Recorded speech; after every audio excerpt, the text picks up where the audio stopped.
Hello and welcome students, আমি Arbaaz sir জ্ঞানজ্যোতি coaching centre থেকে তোমাদের সবাইকে ওয়েলকাম। আচ্ছা, তোমাদের আমি অলরেডি সায়েন্সের যেগুলো ফ্যাকাল্টি যেগুলো সাবজেক্ট আছে ম্যাথসের, সেগুলো সব মানে ম্যাথস বা বায়োলজি এর মধ্যে যেগুলো সাবজেক্ট আছে, যেমন হচ্ছে বোটানি, জুলজি, কারো মাইক্রোবায়োলজি, ফিজিওলজি, যেগুলো সাবজেক্ট যদি কারো থাকে তো তার যে নোটস বা ক্লাস সেটা শুরু হয়ে গেছে।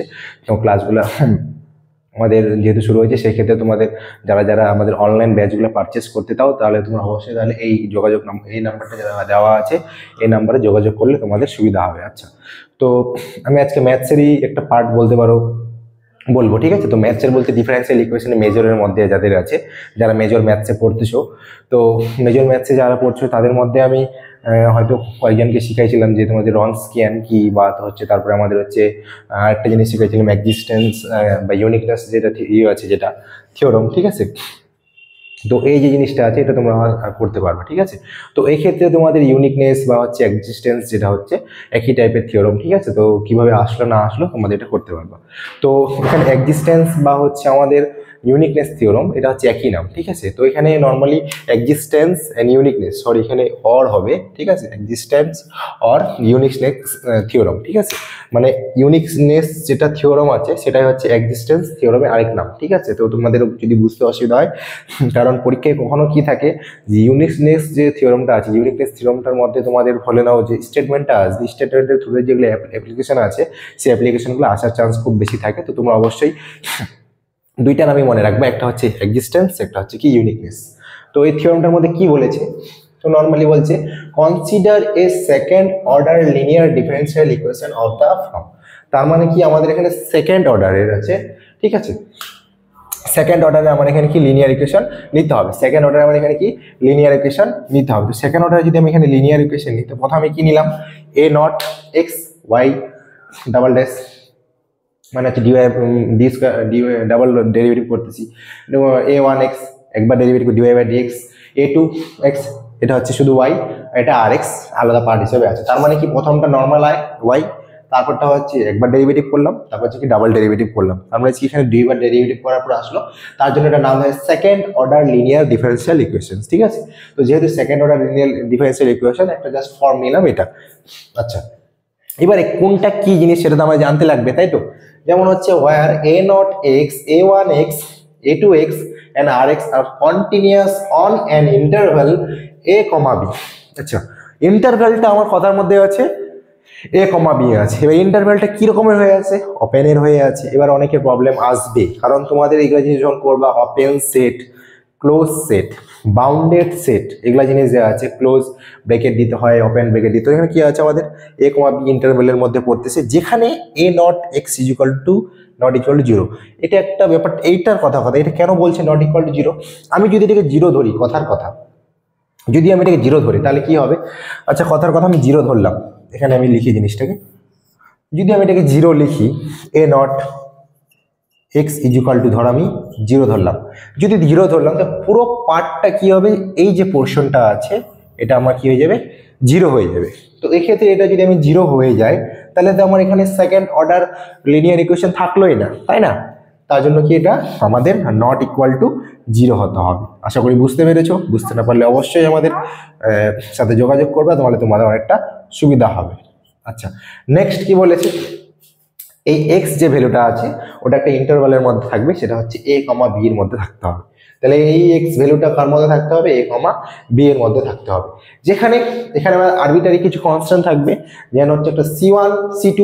তো C1 আর C2 হচ্ছে আমার এখানে কি আরবিটারি কনস্ট্যান্ট, যেখানে ওটা কি হতে হবে, রিয়েল হতে হবে।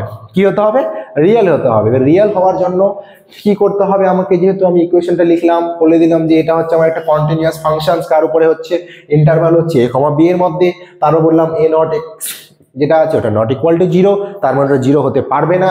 নেক্সট কি বলছি, এক্স এর যে মানটা আছে সেটা এ কমা বি এর মধ্যে বিলং করতে হবে। এক্স কমা মানে এক্স এর ভ্যালুটা যে আছে এ কমা বি এর মধ্যে বিলং করতে হবে। নেক্সট কি, C1 আর C2 যেটা আছে সেটা হচ্ছে আমাদের কি এখানে রিয়েল নাম্বার, রিয়েল নাম্বারটা আমার এখানে থাকবে। এবার এক্স নট একটা নতুন পার্ট নিলাম, সেটা নিলাম কি, ওটাও আবার কার মধ্যে বিলং করবে, এ কমা বি এর মধ্যে বিলং করবে। আচ্ছা, এবার এই পার্টটা যে আছে সেটা হচ্ছে কি এ কমা বি এর মধ্যে বিলং করলো, then there exist a unique solution, তাদের মধ্যে একটা ইউনিক সলিউশন পাওয়া যাবে। কেন পাওয়া যাবে, যেহেতু আমাদের যে থিওরামটার নাম একটা হচ্ছে ইউনিকনেস থিওরাম। ইউনিকনেস কেন বলেছে? কারণ একই টাইপের কিছু জিনিস আমরা পাবো, তার জন্য ওটার নাম দেওয়া হয়েছে কি ইউনিকনেস থিওরাম। তাহলে এখানে কি আছে আমাদের yx-টা, যেখানে আবার কি ইউনিক সলিউশন হচ্ছে কার জন্য? এক, ইকুয়েশন একের জন্য। তার মানে হচ্ছে টোটাল যে এটা পার্টটা আমি লিখেছি, এই যে ইকুয়েশনটা লিখেছি, এই ইকুয়েশনটার জন্য তাহলে কি ওটা ইউনিকনেস হিসাবে কাজ করবে। তার মানে এই যে থিওরামটার মধ্যে আমি ইকুয়েশনটা যেটা লিখেছি, এই ইকুয়েশনটা কার হতে হবে? ইউনিক হতে হবে। সাথে কাকে স্যাটিসফাই করতে হবে? এক নাম্বার সমীকরণ যেটা আছে সেটাকে স্যাটিসফাই করতে হবে। আচ্ছা, নেক্সট, এবার এটাকে যখন আমরা স্যাটিসফাইড করালাম, যে তারপর কি হবে? y(x not equal to একটা c1 আসলো।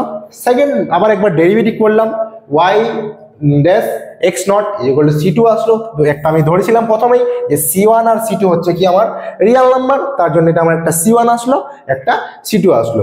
Last one and final one, moreover this solution yx is defined over the interval a, b। তার মানে হচ্ছে কি এই যে সলিউশনটা আছে এটা কার আন্ডারে ডিফাইন করা হবে? সেটা টোটালি ডিপেন্ড করা হবে এই সলিউশনটার উপরে। মানে যে আমি ইকুয়েশনটা লিখেছি সেটা হচ্ছে এই ইকুয়েশনের উপর ডিফাইন করা হবে। তার মানে থিওরামটা কি হলো? ফার্স্ট অফ অল আমাদের সেকেন্ড অর্ডার একটা ডিফারেন্সিয়াল ইকুয়েশন নিতে হলো, নিলাম। নেক্সট একটা ইকুয়েশন কিছু নিলাম, এই ইকুয়েশনটা নিলাম, নেওয়ার পর ওখানে আমি a0x, a1x, a2x, rx যেটা হচ্ছে কন্টিনিউয়াস ফাংশন, যেটা কার মধ্যে ইন্টারভাল থাকবে? a, b এর মধ্যে ইন্টারভাল থাকতে হবে, যেখানে a0x is equal to 0 হতে হবে। কারণ যদি 0 হয়ে গেল তাহলে সেকেন্ড অর্ডার ডেরিভেটিভ এটা করতে পারবো না, কারণ এটার সেকেন্ড অর্ডারে কিছু থাকলো না। ঠিক আছে, তাহলে এখানে আমাদের যেহেতু আমাদের এক্সিস্টেন্স আর ইউনিকনেস থিওরাম যেটা আছে একই যেহেতু জিনিস, তার জন্য এই থিওরামটা প্রুফ করার জন্য আমাকে সেকেন্ড অর্ডার ডিগ্রির প্রয়োজন হবে। ঠিক আছে, আচ্ছা, তাহলে এই যে জিনিসটা আছে সেটা হচ্ছে এক্স এর মধ্যে একবার এ বি এটা আলাদা আসলো, c1 c2 রিয়েল নাম্বার আসলো, ওটা কাকে স্যাটিসফাই করালো? এক নাম্বার ইকুয়েশনকে স্যাটিসফাই করালো, তারপর ওর আন্ডারে দুইটা real number c1 and c2 and last on moreover the defined over the interval a, b।